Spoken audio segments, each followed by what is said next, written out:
Welcome to News9 Mediaverse, and you are watching On Point with me. I am 9 on points or top stories of the day. But today, we will have one discussion.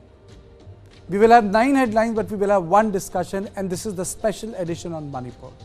So first, let me come on the first on point and the discussion of the day.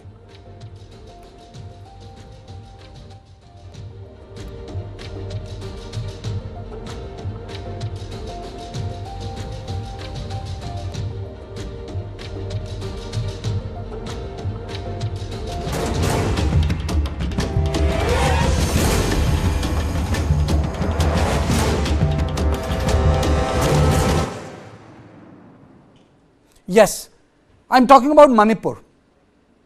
A year after violent clashes erupted in Manipur on May 3rd, the state has not come back to a normal routine. It's 1 year of Manipur violence. Tensions persist in Manipur despite recent decrease in large-scale conflict. Clashes between Meiteis and Kuki continue to challenge Biren Singh's claim of Manipur becoming a normal state. Manipur has done well to control poppy cultivation, but the inter-community relations have not improved.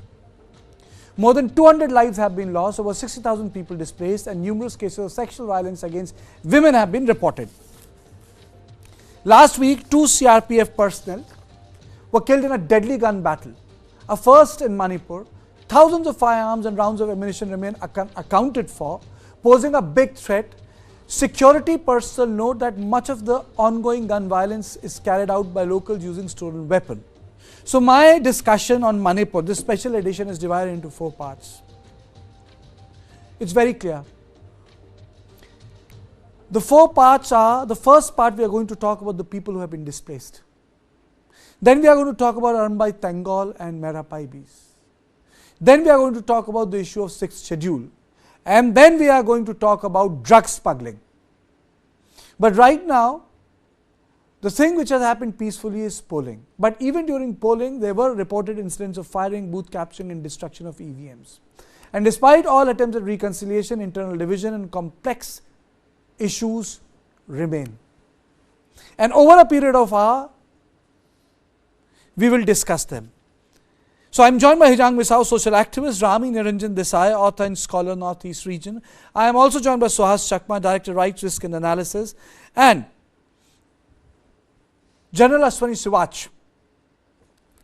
And let me straight away first go to Rami. Rami, in this first edition,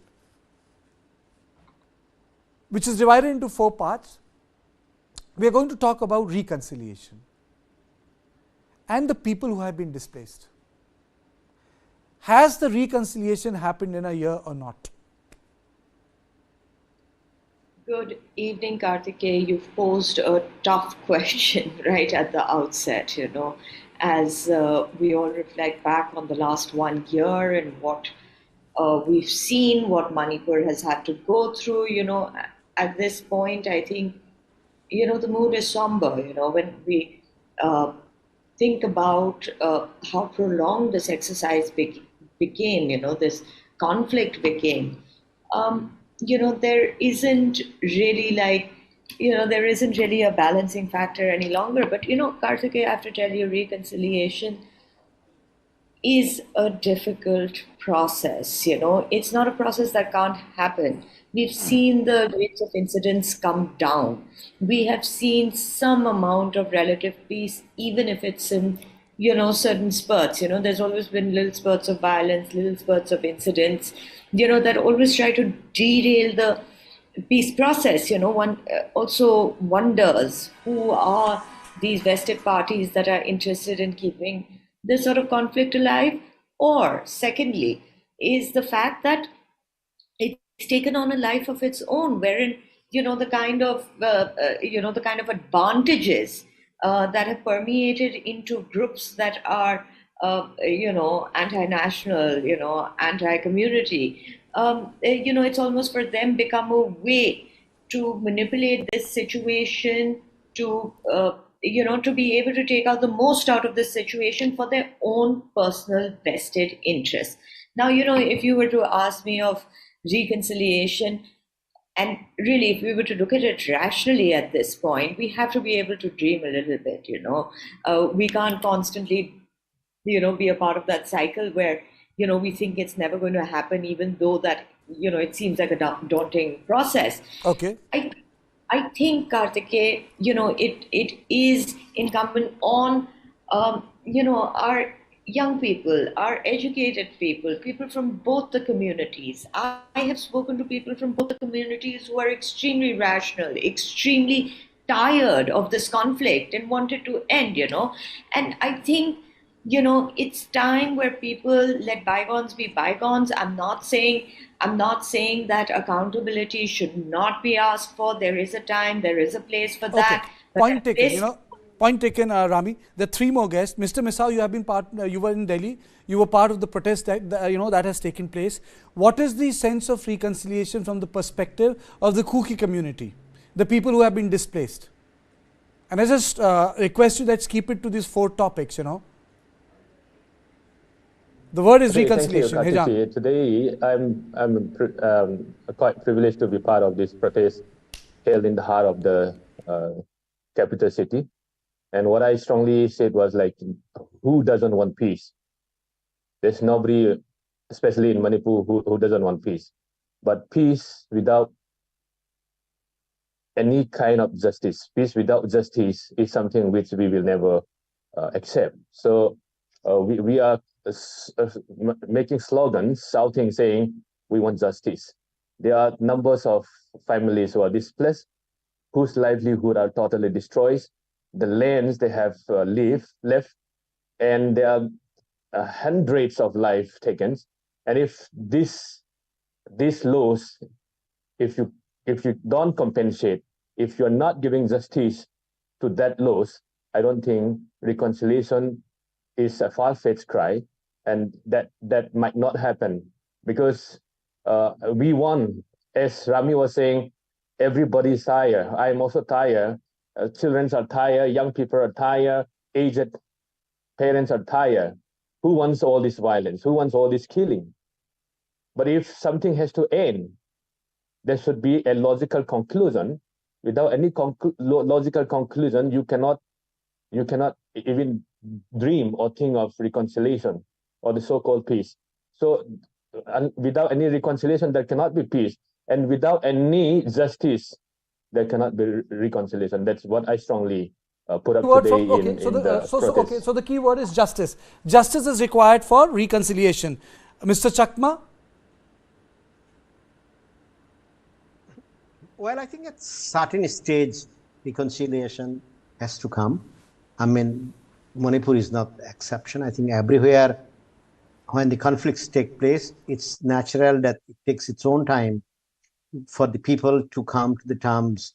And of course, a number of elements do come out, stretching, or paving the ways, or issuing or giving some indications how the process should be going forward. I think we have to understand how radicalization takes place. Radicalization takes place in a situation where you are absolutely dispossessed. And that's what is usually used by all the groups, for all the communities, all the religions. And in this particular context, I think the key element is the rehabilitation of the people who have been displaced. But the sad part of it is, for the last 1 year, about 10 to 15,000 people have been displaced from Manipur. They have settled in or sought shelter in Mizoram. And the Union of India has refused to provide any kind of financial assistance. And actually, we had gone to the National Human Rights Commission. The National Human Rights Commission has been considering this as to why these citizens of this country who have taken shelter in Mizoram cannot be given some kind of assistance just to maintain or meet their bare necessities. So when the state's policy itself is dictated by the politics, whether it's majority or minority appeasement, I think you lose the side of, or you lose the credibility to be an impartial actor. See, state at the end of the day, whether it's the state government or the Union of India, they have to be seen to be independent and impartial. And how do you show that impartiality? obviously treating each and every citizen equally, at least for access to the basic minimum humanitarian assistance. And that is not taking place. And I think this shows that the government of the day is not, in a way, has decided how to resolve these issues, except, let the situation go on. People will get tired. So the approach of the government of India at this point of time is basically just wait and watch. People will get tired, they will resolve it, rather than the state taking any initiative. Okay. General Sivaj, why has reconciliation not taking place despite political process in motion? Elections have taken place. I don't think massive violence took place in Manipur. Both the phases were smooth. But then why reconciliation has not taken place? It's 1 year, 365 days. Yeah, Kartika, 2-3 reasons. One is that mistrust and distrust between Meiteis and Kuki still exist. Though both sides have come up some way and some reconciliation has taken place, but there is a long way to go. But more than anything else, what has happened is that the disturbance which is occurring in Myanmar has also impacted the peace in Manipur. And the simple as that is the number of weapons, drugs which have flowed from Myanmar to Manipur when this violence started from 3rd May has created more problem for Manipur. And as on today, there are two things which are there, which is a main reason of sort of reconciliation not taking place, is the number of weapons which are still at large. There are about 10,000 weapons which are missing from the police armory. They are still available with the both sides. They are available with the militant group, and also number of weapons which has come from Myanmar, and also the drugs. So these two are reason as making the situation still volatile. Though there is a buffer zone which has been formed in between the area which is dominated by Meiteis and Kuki, but at time the violence do take place. But I certainly feel in a long way, how do we handle this situation? I still feel that the two basic issue which the present government is trying to resolve may not have a direct impact immediately, but in a long term will have. That is a boundary wall or a fence between Myanmar and also all these bordering states, starting from Arunachal Pradesh, Nagaland, Manipur, and Mizoram. And second is a termination of this free movement regime, because the point is, if you can go on the either side by 16 kilometers, it also allows the militants to move freely with weapons, and that has become a main cause of violence. So I suppose if we take action on this, the violence will reduce in future. But as on today, reconciliation has taken place, but it is still long way to go. Okay, I've divided this conversation into 4 parts. Misanga, I'll come to you. So total 50-minute, 55-minute conversation. The first part is reconciliation. So the word justice came, the border came, the difficulty of the process came, as Rami said. The second part of the conversation is, which is very close to me, is this emergence of civil society activists taking extreme position and polarizing the society. It happens in systems where the sovereignty of the state gets challenged, because ultimately the sovereignty of the state can never be challenged in any liberal democracy. But in Manipur, CSOs seems to be challenging it. Arambai Tangol, a hardline Meitei organization formed in 2020, assumed prominence during current crisis in Manipur. Named after ancient Meitei war strategy signifying spear wielders, it has surged in prominence in public narrative. That is one part of it, and the accusation by Kuki groups that they are the vigilantes. And based in Imphal Valley, having a cadre, enjoying popularity, and lending arm to hardline Meitei sentiments. And recent summoning of the 30 Meitei MLAs on January 24th stirred a lot of people's attention. The Kangra fort, it happened. The second part, which is visible to you, is on the screen. They are the Meiteis, also known as the Mothers of Manipur, established in 77. The group comprises Meitei women from diverse backgrounds, often referred to as the torchbearers due to the sort of work they have done against civic life, in civic life, or for example, in terms of controlling alcohol and other things, they command respect. But then it has created a lot of polarization. They have come into picture whereby they have stopped Indian Army from doing the job. But they were the one who were at the forefront of the Iron Sharmila protest against AFPA. That is one part of it. The other part of it is the Kuki organizations who have taken a completely hardline stand on certain issues. So, Misao, to you, are the CSOs real troublemakers in Manipur? Misao? That's a good question, Kartike. The question like reconciliation, I think, as I was saying, it's a far-fetched cry because Manipur, what is happening in Manipur is, if it is purely a conflict between the Meiteis and the Kukis, I think the state government can come in and initiate reconciliation process. Now, the whole complexity of Manipur is who is going to initiate this peace process or reconciliation process, because it has been proven beyond doubt the state's complicity, where all the systems are used against the Kuki community. Now, even as you were rightly pointing out, the CSO are now dictating terms on the government, which is very unsavory incidents that is happening in Manipur. Now, the Arambai Tenggol has taken over the governance and they are running the government. And in such kind of situation, when the elected government, when the democratic government is not functioning and the entire systems is being taken over by all these extremist groups, the radical Meitei militia, who has the tacit support of the so-called Meiteis, who were once respected, who were once honored because of the cause they stand up for. Today, there's a whole range of whole system connivance.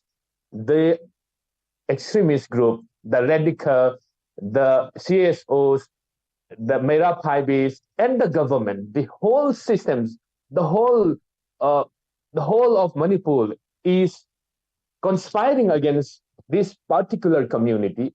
And what option do you have? For us, especially for the Kukis, what option do we have? We don't have any option but to defend ourselves. There's no instance where Kukis are also taking offensive role. Now, we've been so happy after a hiatus. After some hiatus, we believe peace will limp back in Manipur. And you have seen just recently how they have attacked us. They kill our village volunteer, cut the body into pieces, even the neck was cut, and how they cook that whole pieces and then make mockery of that. And you have seen what's happening in They don't want to get into the incidents. I wanted the point on the CSOs. Fair enough. See, Ejang, fair enough. You made a point. But Rami, the other issue is that the CSOs are not community specific. They're not community agnostic. CSOs are spread over other communities as well. It's the generic term I use. Absolutely, Kartike. We have to stop now dividing organizations on the basis of communities, because I think there has been a lack of responsibility across lines. We've said this right at the outset as well, that, where were the CSOs calling for some sort of unified consensus? Meiteis also, when we mentioned them, to blanket Judge Meiteis would be a completely false way of looking at things, because even within them there are sections. Some sections may be more politically driven. Some sections are, I was there at the peak of the conflict, and some sections were totally unpolitical, who were sleeping outside their homes in the cold, just so that they could be the buffer zone between any sort of conflict or any sort of attack that came or befell on their homes. So some of the causes are very noble, some of the causes are not, and this is across the CSOs, because they command a lot of power, they command a lot of loyalty, they command, and it gets exasperated by this human tendency to want more and more loyalty. It's like a high. Now, what I want to say is, Karthikeya, that there are enough young people, and I've spoken to them, and people are tired. They want normalcy. There was a time that they could go to the hills and have picnics, and people from the hills could come to Imphal. How is it? How is it possible that we can't even get 50 people together, 50 young men and women from both the sides who meet across, even if, I don't like to call it the buffer zone, but whatever it is, meet at that point and just say, look, just even as a token that we want to take this step towards some level of reconciliation, shake hands and give a hug and say, let this be a starting point. We're not going to agree on everything, but at least we can stand in front of each other, and we can influence people.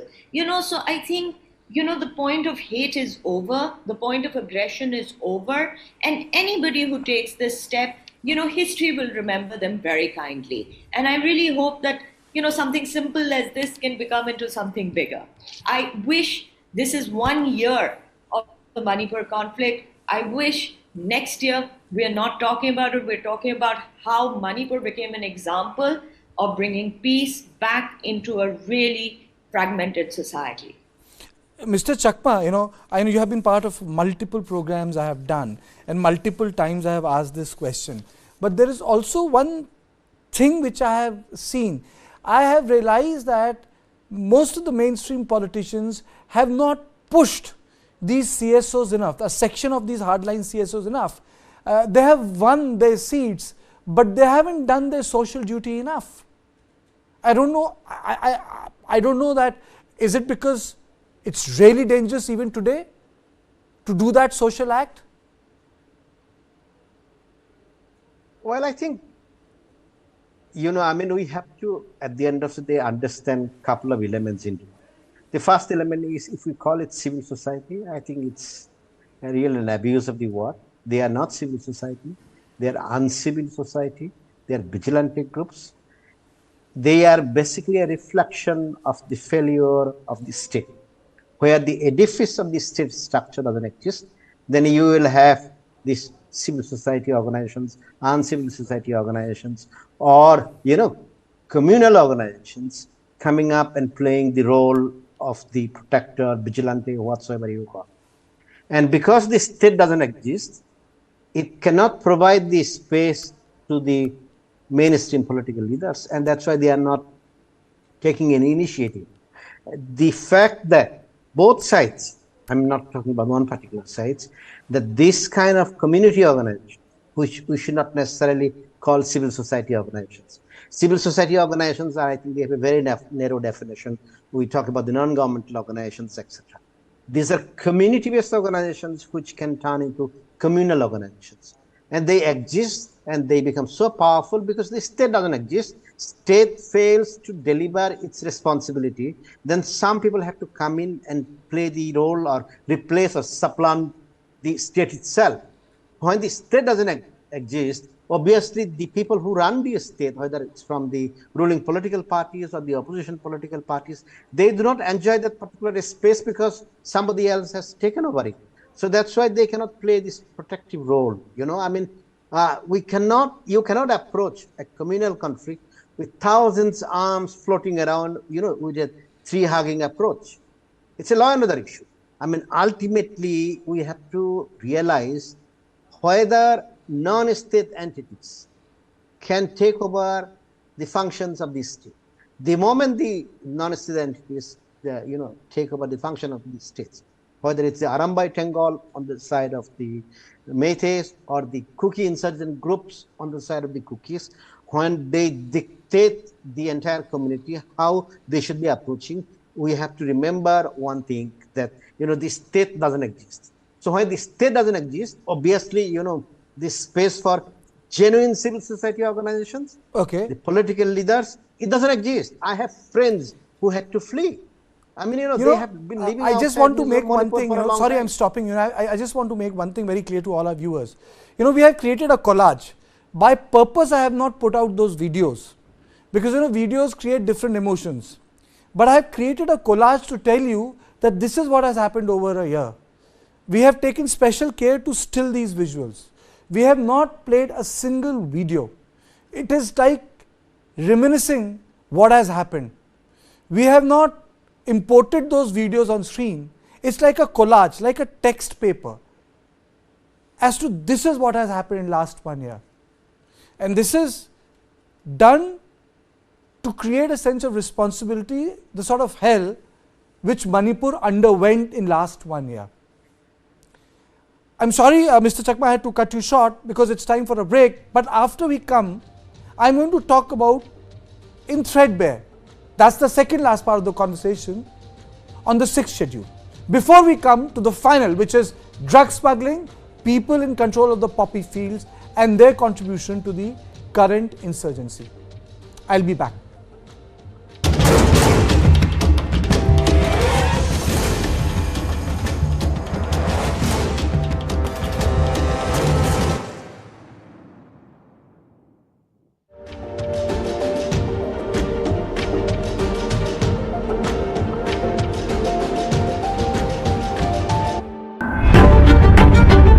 $20,000 people dead and counting. What's happening in the United States of America is unprecedented. You will have to pay for this.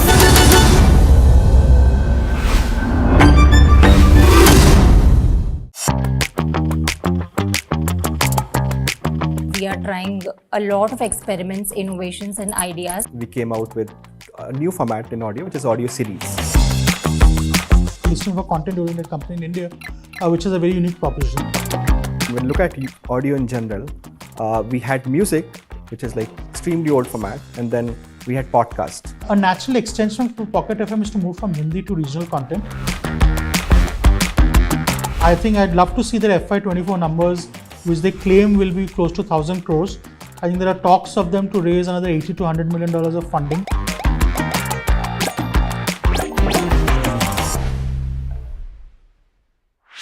This and more. Streaming on News9 plus news is now content. Subscribe and get free vouchers.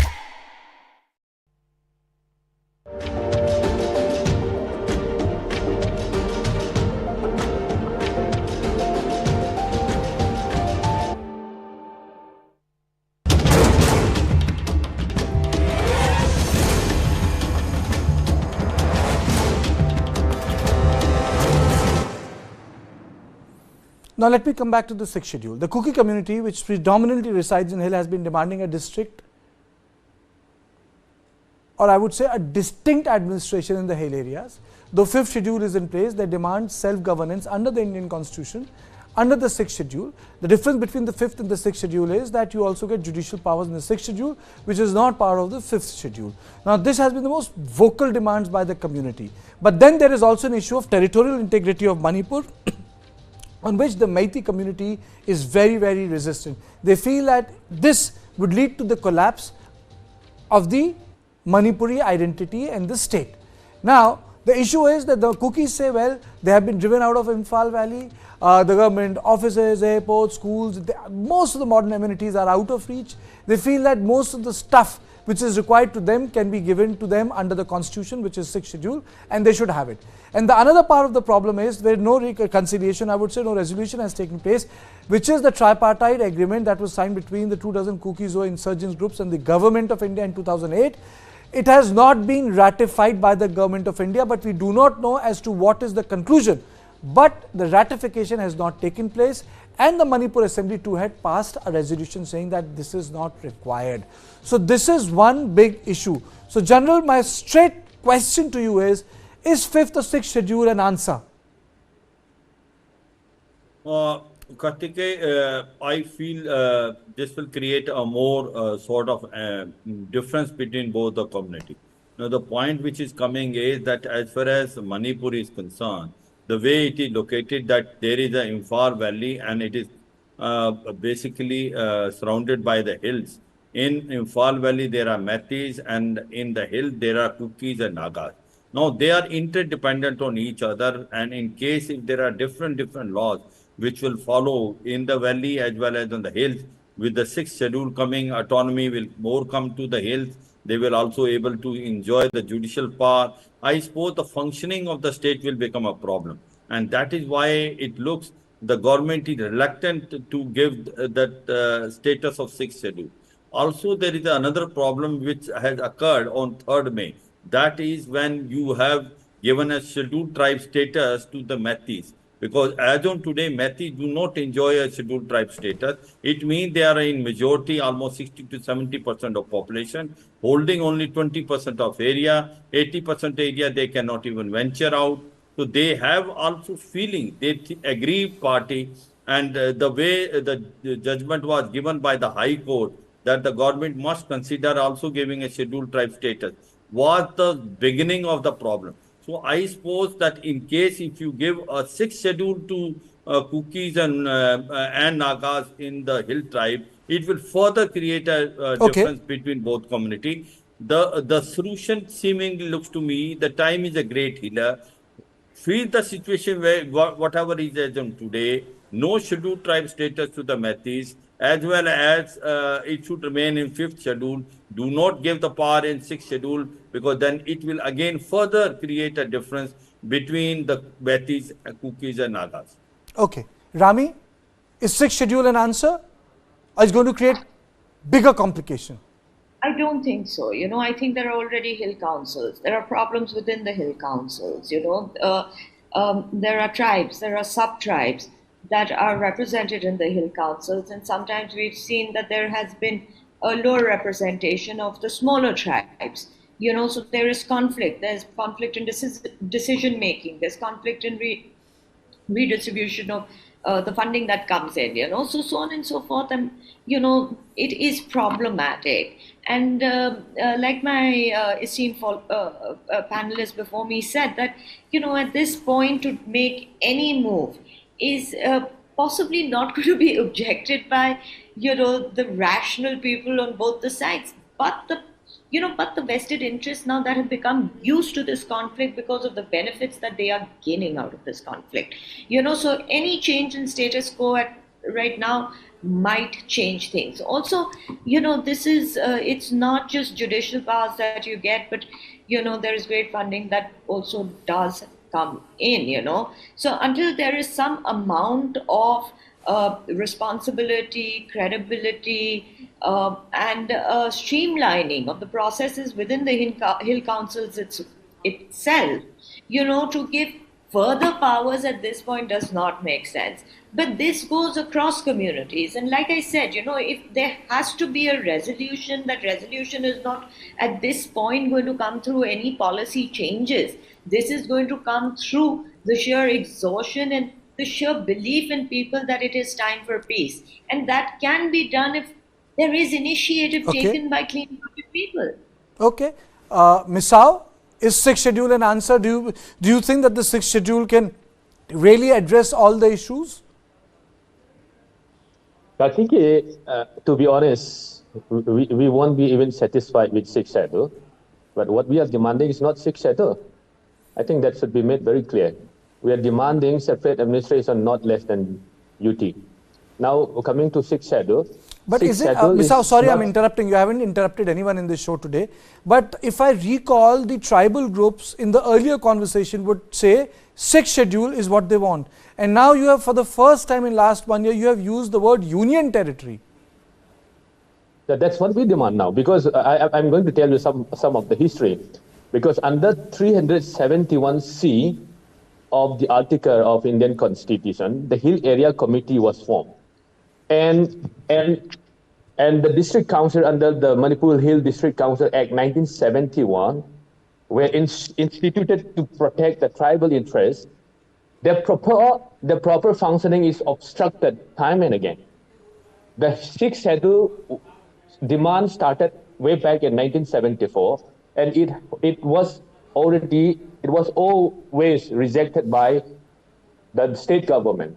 Now, this Hill Area Committee, which is looking after the interests of the tribal community, is just a toothless committee, because they have only the recommending power But when it comes to amendment, when it comes to any kind of other, important bills which need to be introduced in the Manipur state, this Hill Area Committee has no vote. They are powerless at all. Now, when you are instituting this Hill Area Committee under Article 371C, which is a powerless, which is toothless, what is the point of demanding sixth schedule? That sixth schedule demand was, in fact, as I was saying, way back in 1974, it was started already. Both the tribals, which said the hill area has to be given power, financial power, many other power. Now those demands are obstructed time and again, and now you are talking about sixth schedule. No, we are not demanding at all sixth schedule. What we are saying is, you tell us, the Meiteis tell us, you are enough.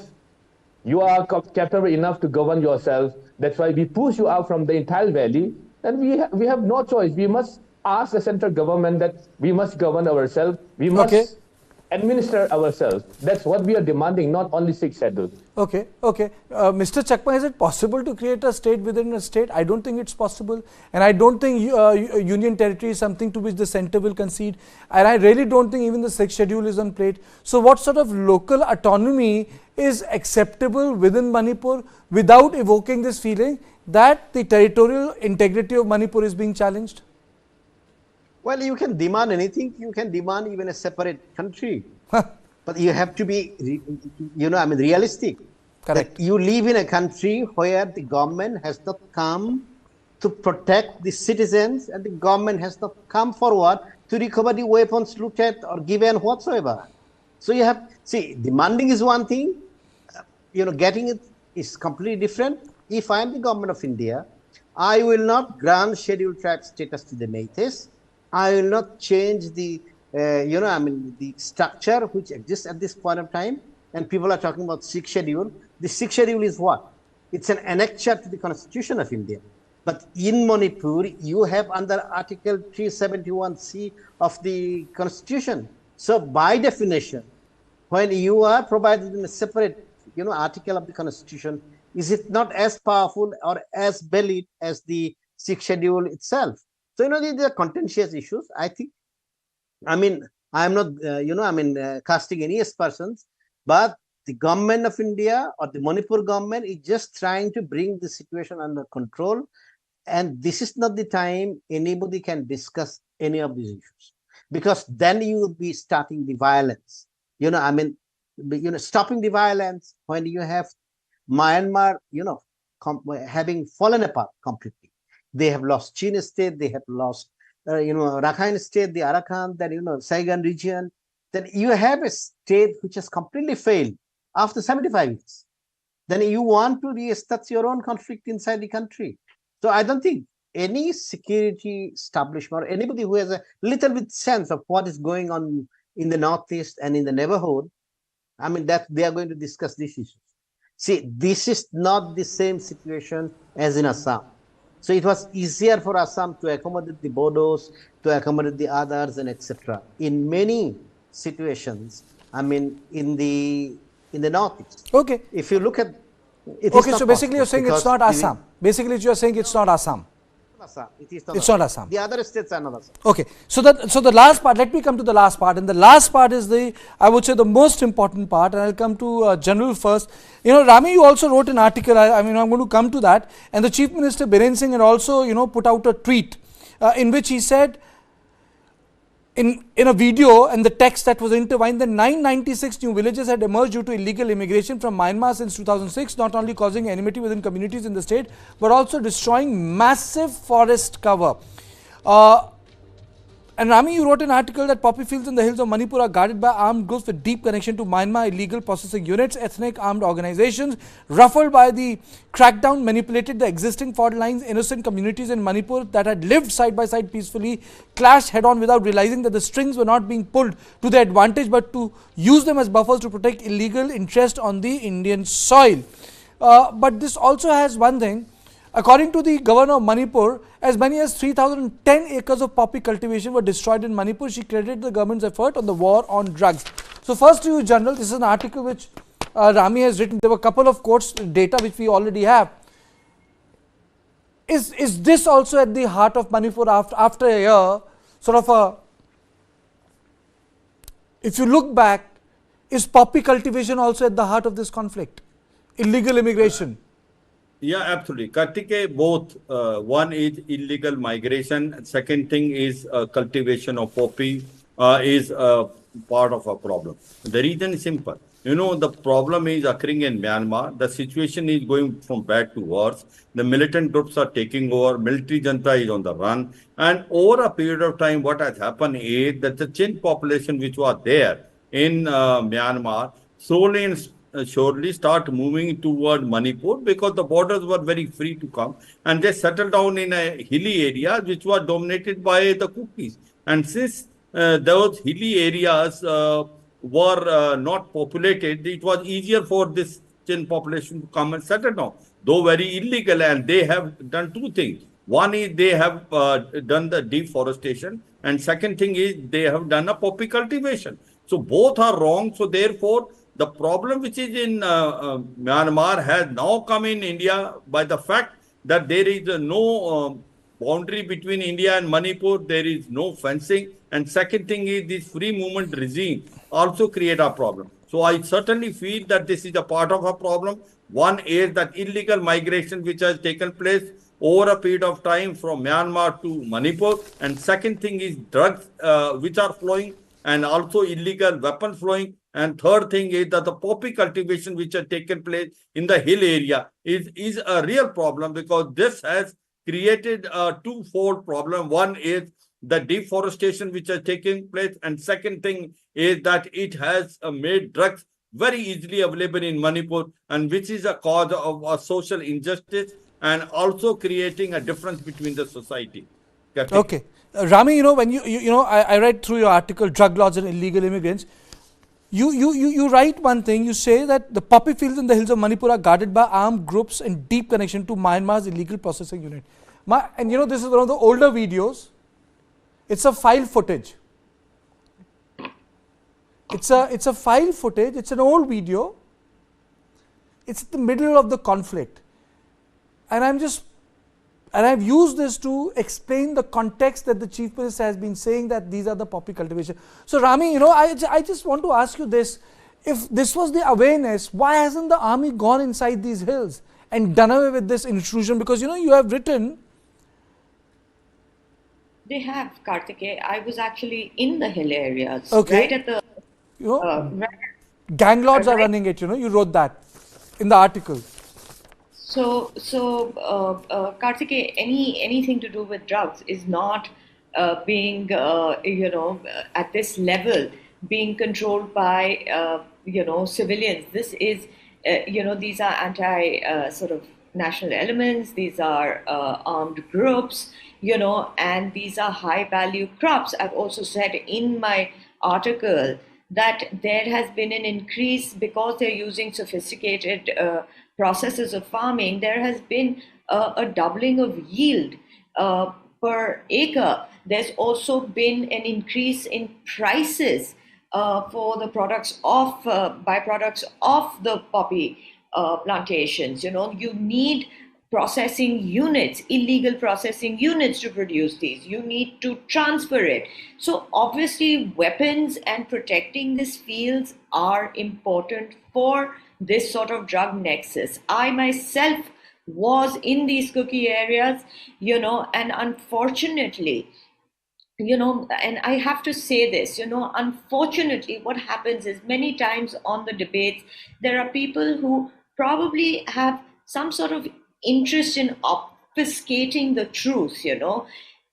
We've always been very clear that Kukis are not illegal immigrants. We have said this over and over again. But illegal immigrants are illegal immigrants, and they are settling in the hill areas. Poppy cultivation is illegal. It's illegal on Indian soil. Having illegal arms is also illegal. So defending and trying to obfuscate the truth by trying to mince people's words to say that, people are saying that all Kukis are illegal immigrants. It's said those people should be pointed out, not by anybody else, by the Kuki community, to say that you're making a fool of yourself on television. You are making the situation more complex, and you are breeding hate. Because I think in the hope of securing our national borders, with the importance of national security, we have to call a spade a spade. An illegal immigrant is an illegal immigrant. Conducting illegal affairs on Indian soil is possibly the worst criminal activity that they could indulge in. Okay. And I think the communities in Manipur, our Kuki citizens, our Meiteis citizens need to come together. Okay. Call this out, because it may not be the entire reason of the conflict, like I have said in my article, but it definitely is a very dominant part of it. Okay, it's time to close the show, but I will not do it without taking comments from both Hijang Misao and Mr. Chakma. Misao, to you, 2 minutes. Kartiki, I'm not denying the fact that there is poppy cultivation. I do agree there's poppy cultivation.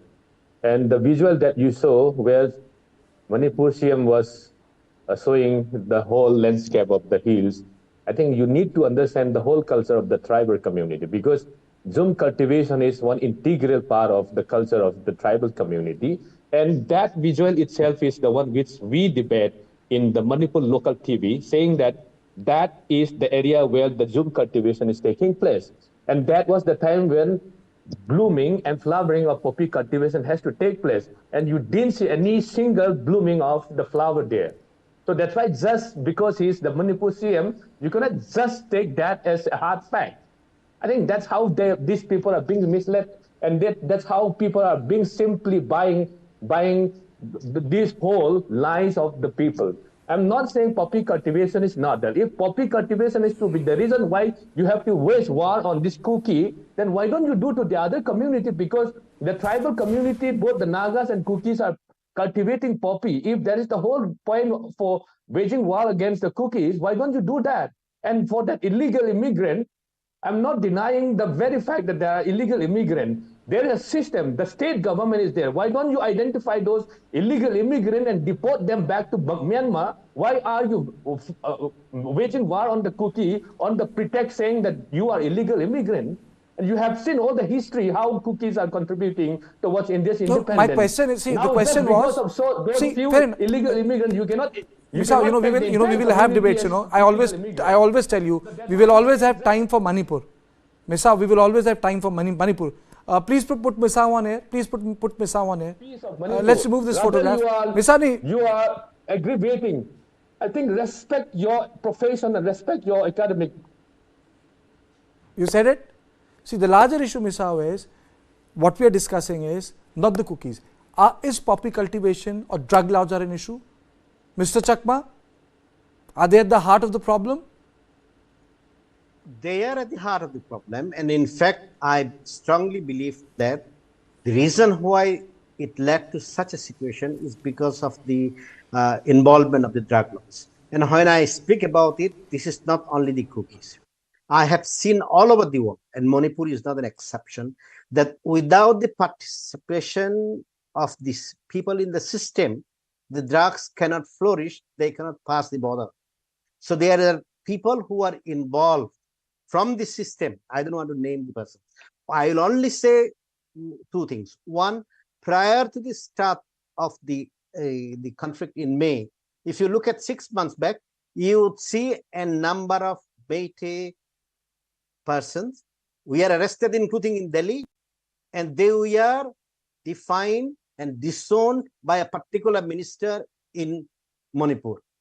And there were photographs of high-ranking politicians and their advisors meeting with the alleged drug traffickers, and they were published and still available in the websites of the newspapers in Manipur.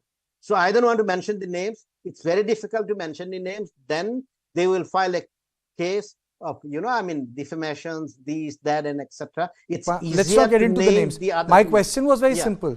It was not a community specific question. My question was, is poppy cultivation and drug lords fueling this war in Manipur? That was my question.